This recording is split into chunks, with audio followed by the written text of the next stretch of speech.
So I think the biggest thing out of several of the books, even though they all address it in different ways, has been what got me here won't get me there. So there are a few things. I think the biggest one was the pre-planned year, making sure I had the recharging time. And really the most important things, like why we're doing this and why we like to work for ourselves. So I think the pre-planned year for me was a big one. I would say secondarily to that, and the whole calendar thought, which we've worked on, and free, buffer, and focus days, and really honoring that. I will go like a mad squirrel on a day and get so many things done. This is not elegance. This is not leadership. This is not forward thinking. This is reacting instead of preparing. Back to Business Book Club Breakthroughs, the show where real owners share the books that are moving the needle for their companies, and more importantly, how they're applying these ideas to build stronger foundations, better teams, and healthier margins. I'm Christin Cherry, your business growth guide. I help owners implement practical operational systems so that they can scale their companies and elevate themselves. What I love about the conversations is how practical they get. Every single guest has attended the Business Book Club, and they are sharing with you what clicked and the real changes they're seeing in their companies today. So if you've ever felt overwhelmed, stuck, or like you're working really hard and not seeing the growth that you want, today's episode is for you. Today's guest is Amanda Carreon, and she runs Rose Wade Interior Design and A Divine Closet. So all things luxury. Amanda, tell us a little bit about who you are and really what you're chasing in your business today. Thank you so much for having me on. A little bit about me. I'm the fourth generation of my family to be in the furniture and design industry, and a little offshoot of that, my beloved custom closet business as well. And what I'm chasing is leveling up not only my experience for myself and my team, but also a constant student to make sure that the processes and experience that my clients have is ever changing, ever growing in the right way. And so I'm chasing a really unique experience that feels educated, trusted, and really authentic is what I'm chasing. And so building something from the ground up, we've kind of hit all of those different milestones. So I'm, trying to get to the next level. Yeah. Amanda, how long have you been in business? So I took over the company completely in 2014. But before then, as soon as I graduated college in 2007, I was an apprentice with my mom, and worked under her as a junior designer. So almost 20 years, but have been in it. We had furniture stores when I was young. And so I kind of feel like as a fetus, I've been in the industry. But I won't share that number.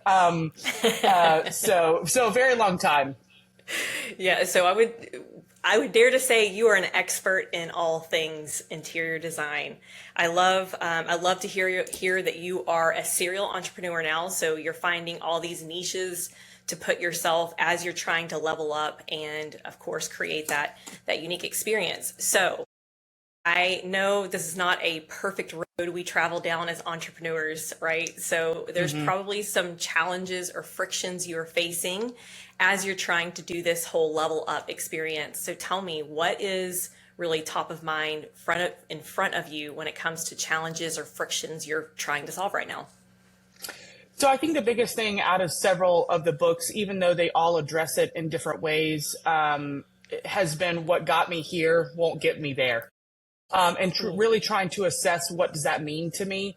Because I'm a get your hands dirty, fill in the gaps, do it all kind of thought process, because I was an only child. I was raised by a single mother. It was like, get in, get it done, and make it happen.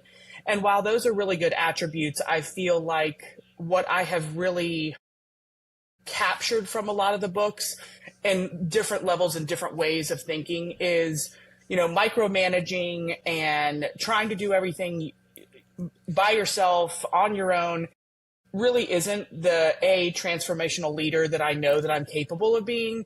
And B, that's not how we level up. So trust and delegation and really handing off to people that we trust and the who's that we really develop is really far and above doing everything on your own. While doing everything on my own really got me a really far place, I think being more vulnerable in the admin space, as well as vulnerability on how I run the business for buy-in from my team, has, even in the few short months of being in the book club, has transformed completely, on little small aspects, on some horizon, and then larger on others. Yeah, absolutely. So that is quite an awakening. What got you to where you are today will not get you there, right? So Yeah. that's huge. I'm so glad that you're bringing this up, because I feel like so many of the listeners need to hear this. I've certainly had to hear this a few times in my life. We sometimes forget. So tell me, which book are we going to talk about today that really made the impact for you to see this new type of way? I would say my first really transformational moment was our first book with the 10x is easier than 2x. Just with the thought process that it allowed, I think, freedom of space to feel like, oh, I can take this to the next level and I can delegate. And it's not a failure. It's a delegation of really owning what you know and are an expert in, and really delving into the expertise of others, which also then ties into the who, not how, mentality in that book.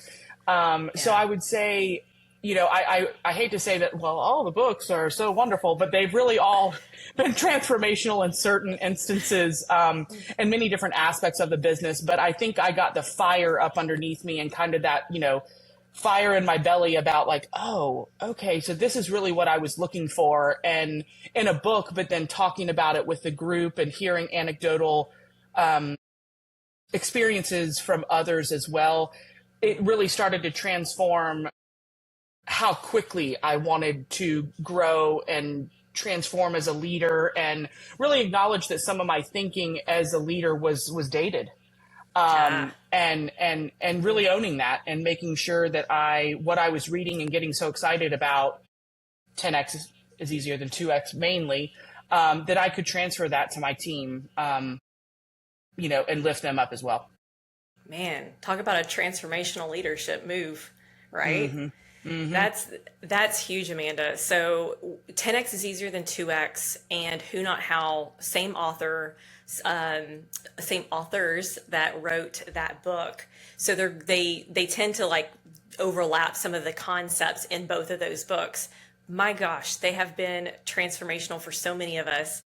I love that those are the books that you're bringing to the conversation today. So let me ask you, what plan was laid out, or frameworks or concepts that you heard the loudest in these books when trying to figure out, okay, how do I get to that next level? What changes need to happen? So there are a few things. I think that the biggest one was the pre-planned year, and really putting on top of making sure I had the recharging time, because of doing, going about it my old way and doing all the things, and me, having to have my hand in every little thing, meant that there was very little time for other things. And really the most important things, like why we're doing this and why we like to work for ourselves, those were getting shuffled under the rug. A beautiful rug, I might say, but shuffled under the rug. And so I think the pre-planned year for me was a big one. And then I would say secondarily to that, in the whole calendar thought, which we've worked on, and, free, buffer, and focus days, and really honoring that. I will go like a mad squirrel on a day and get so many things done, which used to feel like really prideful. And now I'm like, this is not elegance. This is not leadership. This is not forward thinking. This is reacting instead of preparing. And so I've really challenged myself, some weeks better than others, and pre-planned year better than others, of really being intentional about where and how I'm going to spend my time and with who, so that I'm energized for each interaction, as well as my team and my family. And then alongside that, in the Who Not How, there was a portion, and I'm going to probably butcher it. I probably should have pulled up the book in my highlighted, but it's almost a disservice to your team when you don't think of them as an investment, as a cost. And inside of that, it's dishonoring not to give what you have to others who could do what you're asking to better than what you're doing. Yep. And, and that's somebody else's life story that you can help, project and come along. So, really changing my view of what help and delegation and all that look like. Those were the biggest things that stood out to me. Oh, man, that's huge. Again, I'll go back to transformational leadership. That is, we can go on a whole podcast just on that concept alone from the book. But Amanda, you are certainly grasping this concept very well and really taking it in. And like you said, some days are better than others. I think that is often where we get really hung up, like it's new discipline, new approach, this new me, right? And the moment we mess up, we go, old me again, might as well go back, right? Like we feel like we took 5 steps the whole backwards. Bridge broke. Yeah. Thing's gone. Right. But we can't view it like that as we grow. So I love that you're saying you're giving yourself grace to say we're applying it and some weeks are better than others. So tell me, how is this really showing up in the business right now? How is the team adapting to it, or how it is your schedule? Because those free focus and buffer days are huge. I love that you're seeing and you're recognizing, chaos is not good.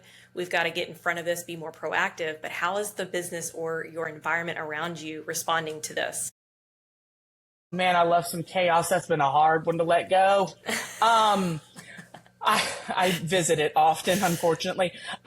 So I would say it has allowed me to carve out time, set goals, not only for my team, but myself within my team, and touch base every week. So while all the free focus buffer days aren't always perfect and the week isn't necessarily always pre-planned out as much as I hope to gain and achieve later, I think it has allowed my team to create a space for them for feedback, a space for us to connect. And it's not all so reactory or snowball effect, because I think that there's a lot of things in my industry, that the day changes and ebbs and flows all day, no matter how well you planned it. But when we, I think Dan said, like at least, if you're going to change something, what it's taking away from or what it's giving to. And so that thought has been really important. And I think it's slowed the team down enough to really appreciate, okay, like on Fridays, I'm going to meet with my general manager and we have a mastermind and that is a sacred time. We don't mess with that. And so it really gives us that feedback time. And I think that's the thing that has been changed the most is, everybody realizing that, high, fast, and loud isn't necessarily the goal. And how can we do that eloquently? Yeah. So really shifting the environment around you. These books are really packing a punch to so many businesses, but that big thinking that you're thinking about, and then even down to the practical application, like it's really all supportive in helping you really shift a lot of these things and apply them. So you were really struggling with that, like leveling up, getting that experience there. You're really transforming as a leader, Amanda, and you're creating boundaries is what it sounds like, right? Like creating good, healthy boundaries. We're seeing some really good responses from it. It's not perfect every day, but it is a journey, right? It's a journey. Yeah. So tell me a little bit about success you're seeing right now, a little bit more, because you're telling us a little bit, but tell us a little bit more about the successes you're seeing today. And then really, what are you hoping to see in the future as you continue to go down this path? Well, I think the successes I'm seeing today are the intentional boundaries created by really being intentional about the calendar and about my time. And I think it's transformational and on so many levels. And I do want to reiterate, like, as much as these have all been life-changing, it's one of those things where, like you said earlier, it's not perfect every day. And so, really learning how to give myself grace and the team grace, because we're all going for perfection, and that's, just so, that's not necessarily attainable, even in my brain. I think it should be. I think that the successes for me are, more time spent with my family. It's a more organized amount of time, when the end of the day, whatever time that is, and intentionally has ended, I'm not answering calls. I'm creating boundaries and teaching my clients how to treat me. Because if there's a little bit of, unavailability to certain things, there's an exclusivity that comes with that, right? Absolutely. So if I'm available all the time, like that's what I thought was the right way to go. And don't get me wrong, I like to be available, but to really create some exclusivity on that has really trained people that, I do have a life too, and I have a family as well. And also to my team, my team has young children. We're all, in the trenches of motherhood, and, because it's a small business, it's all of our small businesses, right? So, Right. I think that it's really allowed us to really reset the focus. And, we put on our emails, if you, contact us, on a service base after 5 o'clock, we'll get to you the next day when, we want to be the hero and, text you back at 5:01 or 3 a.m. about your shoe fence or your mirror doesn't hang, whatever. It's not teaching them to create the type of, environment that we want to be in. So, I think the boundaries have been a big thing. Man, I love the fact that you said success is the time with your family, because I think that is truly, if we really take a big step back and understand what about business compelled us to start, like it's so exciting. That's the why, right? It's 100%. But they're used start there. Yeah, and often are on the bottom of the list, though. I mean, I could be a workaholic all day long, all day. And where do we get lost? Where does that get lost? Yeah, and I thought that was like to be really prideful and like something to be really proud about. And I'm like, oh, well, wait a minute. No, having time with my family and intentional and pre-planning the year with my time, really sets forth the type of boundaries I want. I don't want my team to follow that same thing. I want them to really, embrace their time with their family. And it starts from the top, right? So if I don't act that way and make that a priority, it's not ever really going to dribble down. So all about, it starts at the top. So that's a saying we use all the time, I like to say you are always the ceiling in your company. So nobody's ever going to do something bigger and better than you. And if we really break down, like, family and time is important, that is a good, healthy thing that we want our team to have, right? So I love this. You have an employee that's been with you for a very long time. What's your longest standing employee? That would be Kate. Okay. Man, she is my girl. And started out as my nanny. I mean, can you even imagine? And really shaped her into the closet salesperson she is today. But she's been with me a little over 10 years. So we were doing something right. But it was a bit fake it till you make it for such a long time. So it worked out well that way. But being so very intentional, and there's some obstacles coming up in the near future. She's going to be gone. She's going to take some time off with her family for like 3 to 4 months next year for some health things. To really prepare for that and make sure that we love her, but it's a well-oiled machine and the boundaries remain and the systems remain, has really, has also been, something that we're working towards. I love this. This is a great challenge that I think a lot of business owners actually need to test out. I prescribe this to many clients. Take at least 2 weeks off and see what happens, right? You get a lot of information back. Yes. When you do that, you leave and you go, okay, things aren't as off my plate as I thought they were. And so that's going to be a very fun challenge. But you know what, Amanda? It's always, right? We're always facing challenges in business. I say, when you put on your owner hat, you have to know your biggest role is now to solve problems. It's to remove obstacles for your team. It's to solve those problems. And so, listen, I've known you for a bit, and I do know you are a good problem solver. So I have no doubt this 3 months, 4 month hiatus will be the best it can be, right? The best it can be. Right. Well, and I was also proud that she could come, that she wanted to come and say, hey, I need this time, for my daughter. And, this is when it's going to happen. This is what I think, how long it's going to be, and that she feels approachable to me in the space and the trust that she has. And I said, absolutely. You take all the time you need and we'll make it happen. And so there was a proud moment too that, that we can make those things happen, create the team that has the space to have those times if they need to, on a family health level. And that it be okay. And that we know that we'll come back as a family, as a team and, and keep going, that we're all there for each other.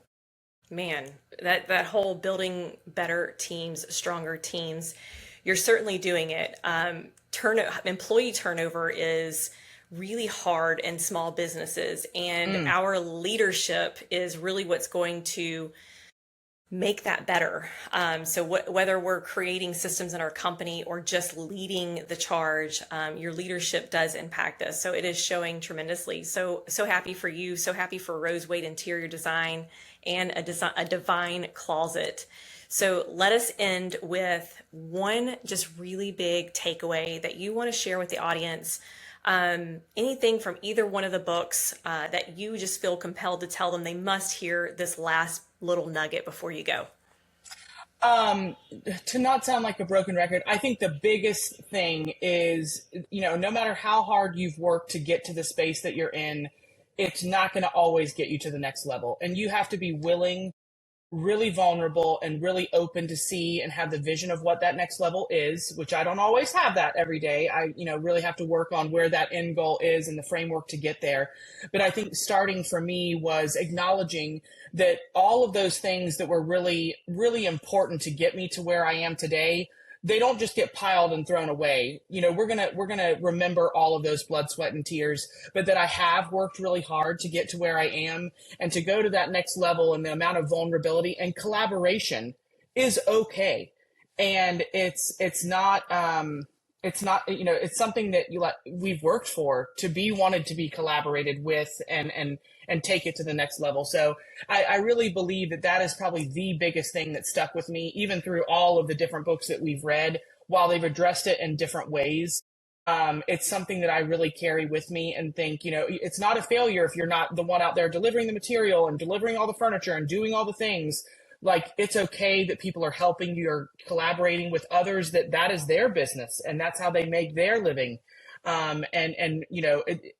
Creating, more the merrier of the right people, of the right who's, to get you to the next level. Yeah. Community, it's everything. Collaboration, it's a superpower, right? Like, it just creates this giant of a giant around us that's helping the people we're trying to help, right? Yeah. Yeah, and providing pull us out the freedom out of them not only what we need, but the best in them. And that takes a really strong leader to do that.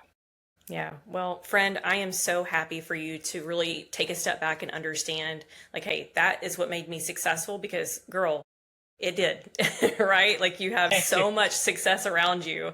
Yes.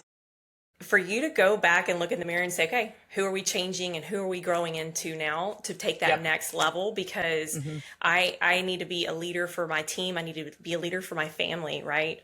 You've got a daughter that is watching your every move, right? Yeah. And she's going to do something amazing one day, thanks to the leadership of her mom. Very much like you and your mom, right? Yes, your mom absolutely. led you along the way. Yeah. So beautiful. So beautiful. Okay, Amanda. Well, thank you so much for your time today. I appreciate you sharing openly with the audience. I know it's going to hit deep with so many people. So again, thank you. Thank you for having this. You've created such a space for us all to grow, and I really appreciate it. Yeah, thank you, friend. If today's conversation resonated with you and you found yourself nodding along thinking, I could use a little more of this, I have a simple next step for you.